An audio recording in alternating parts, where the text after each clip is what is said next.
Okay, started. Good morning to all of you, and thank you very much for being here for our presentation. I am Coach Sean Slevin, and I am the founder of Swim Strong Foundation. We are a not-for-profit. That means that although we are a business, all of our revenue goes back into the business, into creating new programs. We are basically a volunteer organization. So we started almost 10 years ago, and we've helped now over 6,600 people learn about water safety and swimming skills, how to swim really well. And over 2,000 of those were children that got free swimming lessons through our scholarship program. And that's all thanks to the volunteers that have helped us do that. And I'm hoping that some of you may want to do that ultimately with us as well. So, all right. So I'll get right to our presentation. So some facts about drowning. It actually is the second largest cause of death for kids 14 and younger. And unfortunately, kids of color, particularly African American kids, are drowning 3 times more than their Caucasian peers. And it is the leading cause of death for children 5 years and younger, with most of those children actually drowning in their own homes, in their bathtubs, in their toilet bowls, falling into buckets in their own homes. And what shocked me was that it is the second leading cause of death globally. Here in the United States, well, hold on for a second. Here in the United States, every day, on average, 10 people die due to drowning. A new statistic that I found out recently was that for every 1 person who drowns, there are another 5 who actually, their lives are changed, and not for the better, because of spinal cord and brain injuries. So paraplegics, people diving into water that is too shallow. So this is a huge issue which flies very much underneath the radar, and it isn't until somebody has a tragedy that everybody is wringing their hands and saying, oh, how could this be, how could this be? My question, quite frankly, is how could it not? Because it does not get addressed in the schools. So people of your age don't really understand the choices that you make and the decisions that you make that can really affect your lives. So let's talk a little question here, because we want this to be somewhat interactive. What is the leading cause of death for children 5 and younger here in the U.S.? Drowning, exactly. Okay, so why? They can't swim. They can't swim. What else? You're right, they can't swim. What else? Their parents may not have been watching them. Bingo. No supervision. Bingo. Yes. Anything else? And also, children of that age really don't have any concept of what they're getting involved in either, right? They're very attracted to the water, as are autistic children. Drowning is also one of the leading causes of death for autistic children. So water is a big attraction. They want to touch it. They see themselves in it. What's the natural thing to do? So that's how they go into the toilet, right? It's not just after toys, but because they can see themselves and they want to reach down in. And which demographic is most likely to drown? African Americans. African Americans, correct. Yes. And then where does drowning fall on the list of causes of death? Second. Well done. Okay. So, how can we make a change? Everybody? Learn to swim. Of course, absolutely. All right. Did you know that drowning can happen in less than 2 minutes and also in less than 2 inches of water? Only takes 2 minutes and 2 inches of water. So the best defense about drowning, of course, is knowing how to swim and also knowing the right circumstance of which to get into the water or not. Okay. So how quickly can somebody drown? 2 minutes. And in what depth of water? Thank you. All right, so let's talk about the general safety tips. Always, always, always swim near a lifeguard. Okay, you guys can read them out. Never swim alone. Supervise children closely. Don't rely on flotation devices. Alcohol, drugs, and swimming do not mix. Don't swim after dark. Know your limits. Stop swimming and go to shelter when a storm is approaching. Use sunscreen to avoid burns. Stay hydrated to avoid heat stroke. Great. Okay. So let's talk a little bit about flotation devices. And those of you that are already lifeguards probably have a good sense of this. So why do you think that they're really not so safe? I mean, people will tend to think of them as safety devices, right? Because parents, And I don't know, because parents think that their child's safe, so they turn their back on them and they float out. It gives you Okay. a false sense of security. false sense of security, yes. Parents are also thinking that they're supported in a better way, so they don't have to be as watchful. So yes, they do tend not to look. False sense of security. If it overturns, it's sometimes hard to get back over it. Tell me about it. And that happens. Have not any of you been on like one of those big tubes in the water parks and it tosses over and then trying to get back up onto the tube? It's tough. Right. Also, what about those floaty things? Water wings. What about them?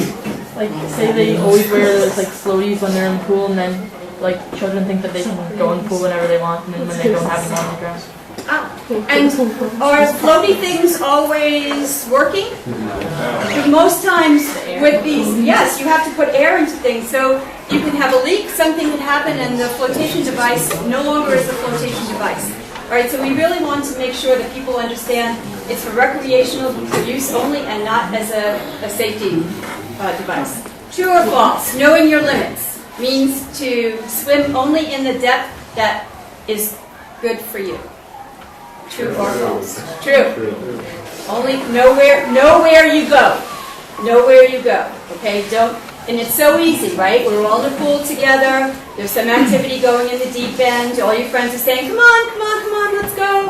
What's the matter? You scared? Scaredy cat? Scaredy cat? Yeah, everybody's smiling. Not like you haven't been there yourself before. Okay. So do you think that most people actually do know their limits when it comes to swimming? Give me, why would you say that? People assume that since their head is above the water that they're safe, but they forget that there's a current that can go over their head. Good. Even in a pool, you can walk into just 2 steps forward and you can be a lot more deep than you thought you would be. Yes. A lot of people in the ocean underestimate the ocean, so they'll go out farther than they think because they're standing, but then there's a rip current and they'll just pull them out. Yes. And what about in other types of water? Because I know the ocean is here and near and dear to our hearts, of course, but there are other bodies of water. Anybody else can think about knowing your limits and why maybe that isn't always the case? So I'll give you a personal story too. Miss Smith was kind enough to share hers. So I was 5 and I was at a lake. Lake is a different environment, although there can be currents in lakes too. Big lakes, there can be currents. My mom was up on the beach area reading a book, and I was at my knees. I did not know how to swim. I took 2 steps forward, and all of a sudden, I was in a hole. And I couldn't get to the bottom, and I couldn't get to the top. And all I was thinking is like, where's my mother? Mom, and of course, I wasn't screaming because I had a mouthful of water. Finally, she did see me, and she came in and grabbed me. But I was so traumatized because of that I would not go in water for 4 years. And my dad finally convinced me to go back and to swim. And within 6 months, I was competing as a swim team. And I'm a certified scuba diver, and I sail, and I do everything else around the water. So my life today would be entirely different if I didn't get back in the water after that experience. Today, I remember very well what that felt like. And so I do a lot of the work with the adults who have had trauma in their lives too, because I know what that's exactly like. Let's talk a little bit about the pool. So some tips. Alright, do not run. Look for depth markers.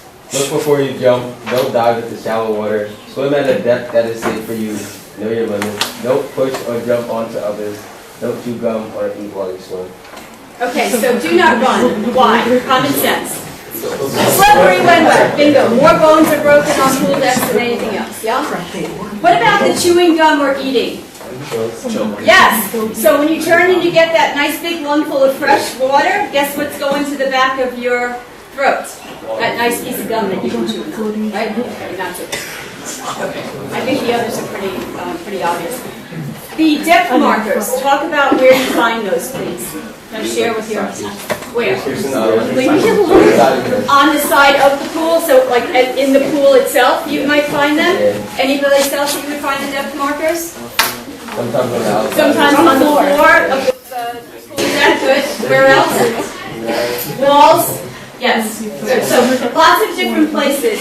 Always better to look for the data. Data is powerful. All right, so now we're going to come to an area that maybe is not as common for everybody around here, but lakes and ponds.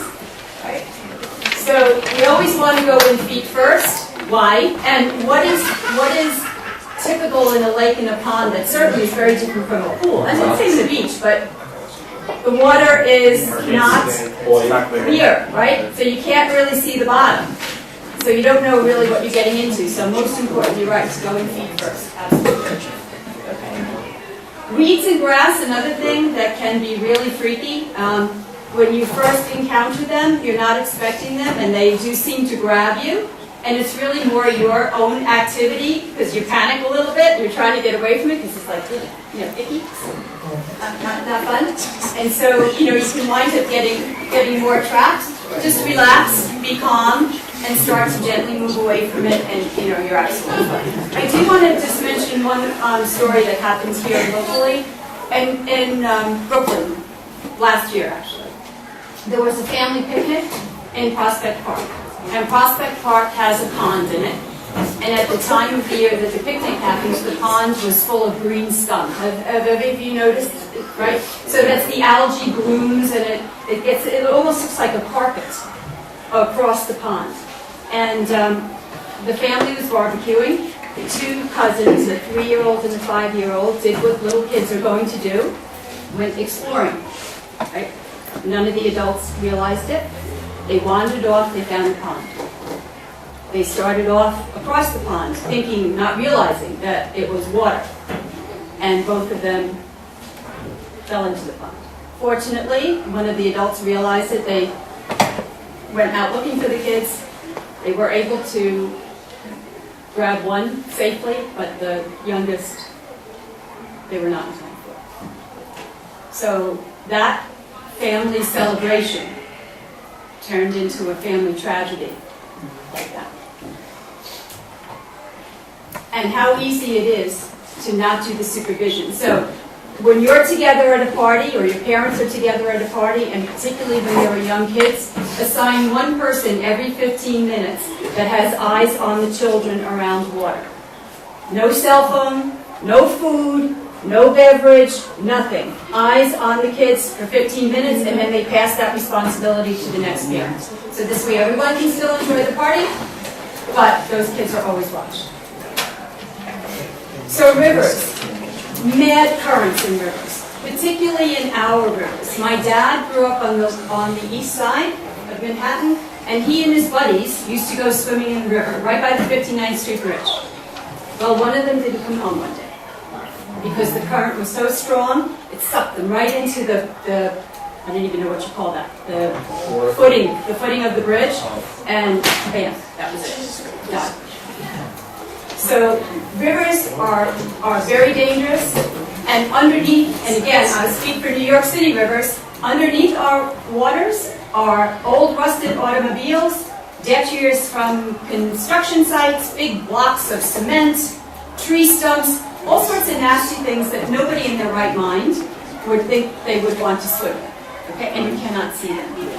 All right, water parks. Who's gone to Splish Splash or any similar water park? And for I was on the lazy river, and that's what I can get back into.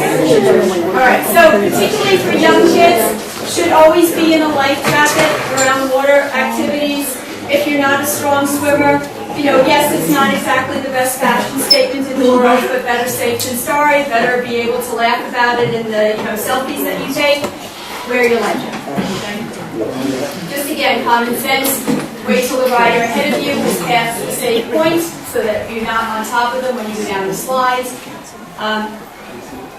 Going down on your back, face up, feet first. And of course, you don't run the same slippery stuff twice. Any of you have a boat or a boat? Yep, good. so that you should talk to us a little bit about this.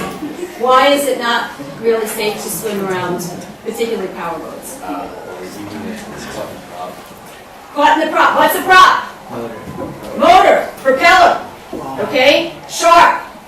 Get an elbow in there, lose an arm. Right? I have a good story about this. We went in. There's this boat really close, like it was like on the almost beached, and we went in for a save to save a guy, and like the boat was trying to help, and we were like telling him to go away, and we were getting sucked in towards the motors. We were like, turn off the engine, and like we were so close, and he finally turned it off.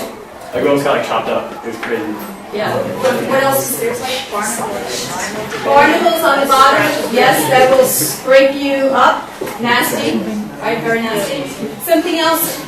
The power boat is run by a motor. Right, that moves the propeller. And what do you have to use to get the motor to run? Gas. And gas has noxious odors. So you can, if you're swimming behind the motor, why should you always wear a life jacket when you are out boating? Even if you're a great swimmer. Why? In case you fall off the boat, you could wind up banging your head as you fall over. So all the great swimming skills in the world that you have when you're unconscious are not going to help you. Right? Yeah. So the vest is really important. Okay. All right, so we're at our favorite place.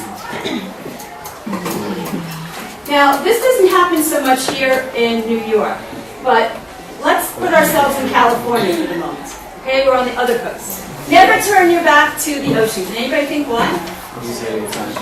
Huge waves, yes, but generally you'd see those, right? They also have out on the West Coast something called rogue waves. Rogue waves. Those are unexpected huge waves. So you could be just doing your thing, not paying attention, and all of a sudden, and swept right out. Yes. All right. Why? Who's familiar with the jetties?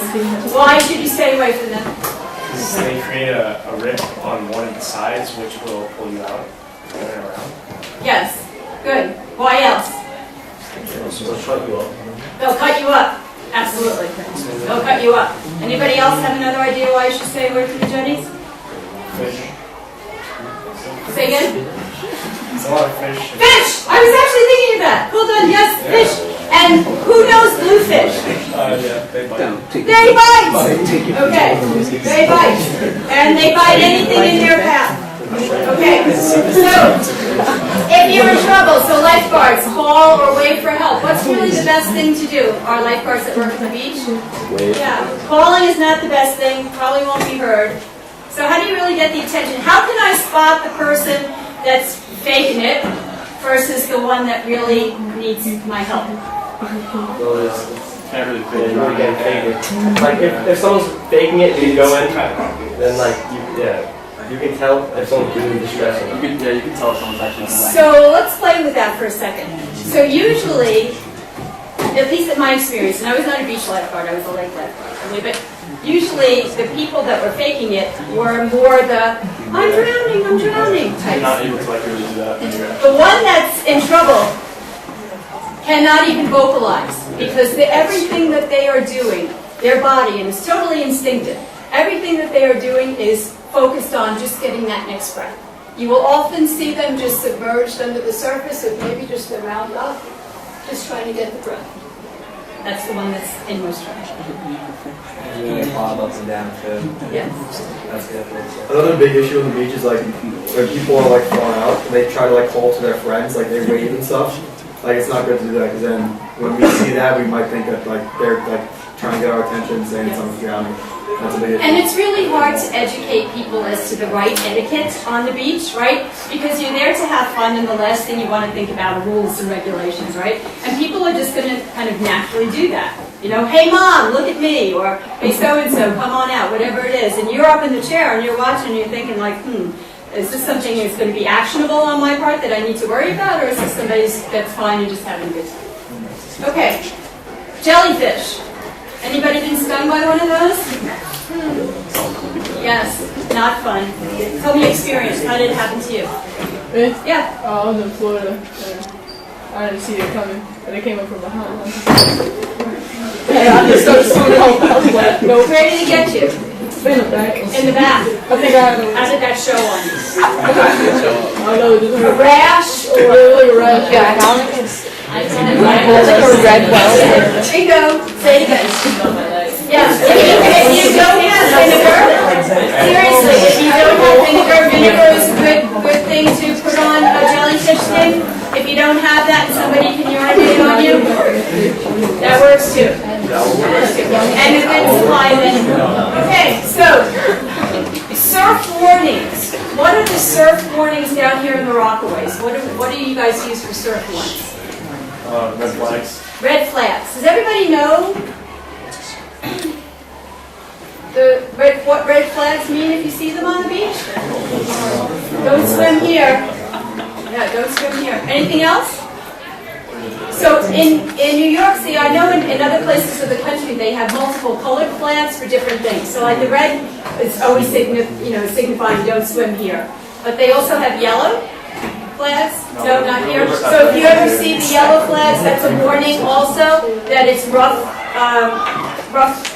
water, and you might want to be careful. And then of course the red is don't go, and green would be it's perfectly safe to swim. Why don't you bring glass to the beach or to the pool? It breaks, and then you step on it, and it's nasty, right?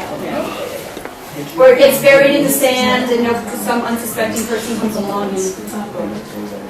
Okay. Coastal bluffs. We do have these on the island, out on the island. Does anybody know anything about coastal bluffs? So those are areas that are kind of built up, that are overlooking the beach. Why do you think you need to be careful when you're walking on those? Well, yes. Sometimes the waves will hit those bluffs, and such, particularly after a storm. It might not be apparent to you that the bluff is actually damaged because you can't really see it all that well, but the wave action against the bluff could have weakened it, and so by you just simply stepping out on it, boom. All right, now we're going to get into the rip currents, everybody's favorite topic of conversation. So they are natural hazards. Rip currents are natural. They do generally happen in the ocean, but they are also known to happen in large lakes as well, and create rips. And sandbars will trap an incoming wave, and in the effort of the wave to finally, get out there, it breaks the sandbar, and that's what causes the rip, pulling the person out into the ocean. Definitely storms and hurricanes, they intensify during that time of the year, and you definitely want to avoid them if you can. So I didn't know what a rip looked like for a long, long time. And I couldn't find pictures of a rip either. So Noah is getting us a great picture. So can you see what's different about this water? There's no wave. And then also the rip currents, you have to look for bubbles and like discoloration in the water. Yes. So it's not great to see, but it is a little bit, the color of the water is a little bit different. It is also appears calmer, right? Appearances can be deceiving. And you can see the waves on either side, but not where the current is pulling them out. So that's what it looks like. So all of you beach goers and living here on the peninsula should definitely know what those are. All right. So you've done everything right. You're swimming where the lifeguard is. You have a buddy with you, but somehow you just get pulled out into that rip. Now what? Has anybody personally experienced it? I have. I mean, I was a competitive swimmer at the time when I got caught in the rip, so I was probably in the best shape of my life. And the first thing I did was panic. Because it was unexpected. I didn't know what it was. All of a sudden I'm getting, sucked out. And then I realized, after a minute or two, but I gotta tell you, the first 30 seconds I was in full-blown panic. And then I, calmed down.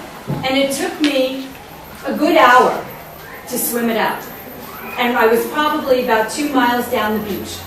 because I realized what I had to do. I had to wait till it dropped, the current kind of let go, and then I swam parallel to the shore for a while, but then it caught me again. So this was like back and forth, back and forth, back and forth, back and forth. And 2 miles later, I finally was able to drag my sorry butt out of the water and like lay there puking up, everything that I had swallowed along the way.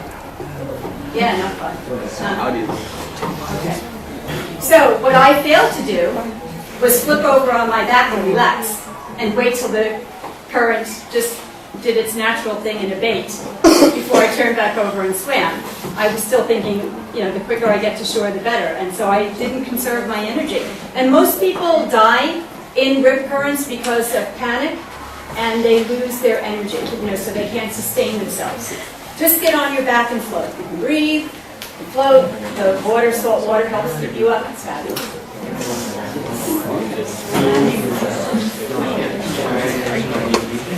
Swimming parallel to shore is kind of the same thing. I was doing kind of angular, but you can do the parallel to shore also. Down here in the Rockaways, where are the rip currents most prevalent and why? The Far Rockaway area is more likely than up here on this end. Why? Anybody think what's different about the Far Rockaway area? They have a drop-off. What created the drop-off? Anybody remember the parents talking about this years ago? Well, it's different, the further you get down the drop off, because there's a channel between the peninsula and Atlantic Beach. Yes, exactly. So the Army Corps of Engineers came in and dug that channel out so that more ships, boats could pass between those 2 points, and that did create more of a problem in that part of the Rockaways than up on this end of it. All right. So, how about you guys read them out? Never turn your back on children.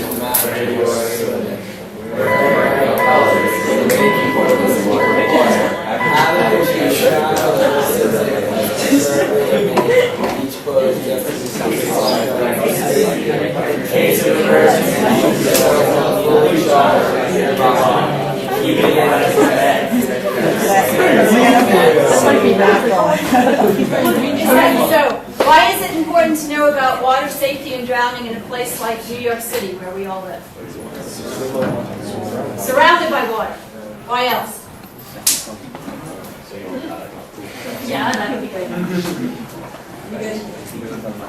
Not only surrounded by water, but water running through us too, okay, as well. Good, very good. Also, does anybody kind of notice in the news that our waterfront areas are being developed now at a much greater rate? I mean, ask your parents about this in their lifetimes, if they've ever really heard about our waterfronts being so developed. So the fact that that is happening gives more access to people to do stupid things, unfortunately, right? So this is another reason why it's so important to swim. We want to be able to enjoy the water, but we want to be safe while we're doing it. All right, so guys, what I would offer to you is I want to say, first of all, thank you for being such an attentive and collaborative audience. I hope that you will take this information forward and teach others, not only within your school, but elsewhere on the peninsula. We, as a volunteer organization, need you. If you have an interest in coming to help others learn these skills, please get in touch, and Ms. Smith will be able to let you know how to do that. Wrapping up quickly before, can we have a round of applause too for